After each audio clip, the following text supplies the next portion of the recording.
Hello, and welcome to Huffman Prairie outside of Dayton, Ohio. I am standing on what is the birthplace of modern aviation.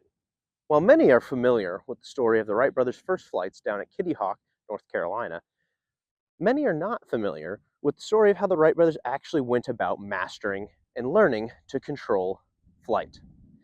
That story takes us here to Huffman Prairie, 8 miles northeast of Dayton, Ohio. The brothers got to work in 1904 here, learning to master and control flight.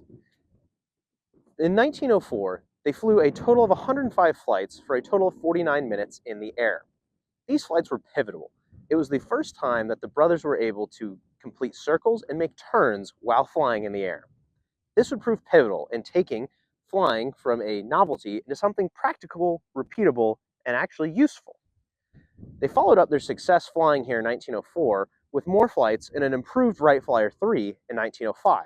With this improved aircraft and their newfound skills, they were able to fly for a total of 262 minutes in the air in just 50 flights, including a record-setting flight on October the 5th, 1905, when the brothers successfully flew for 24 miles in 39 minutes. The brothers had taken aviation and turned it into a skill that was teachable and practicable. And in 1910, the brothers opened the Wright Flying School.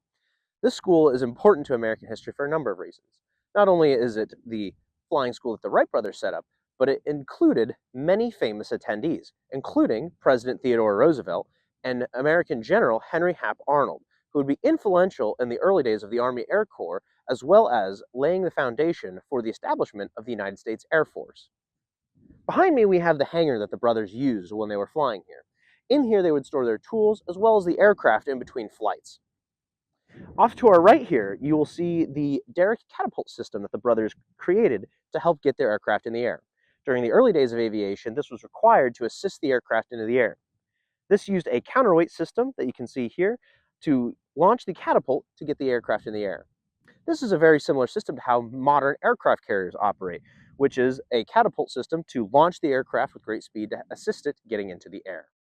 Today, Huffman Prairie sits adjacent to Wright-Patterson Air Force Base, where the hardworking men and women of the United States Air Force continue the legacy of the Wright brothers, pushing aviation into the future.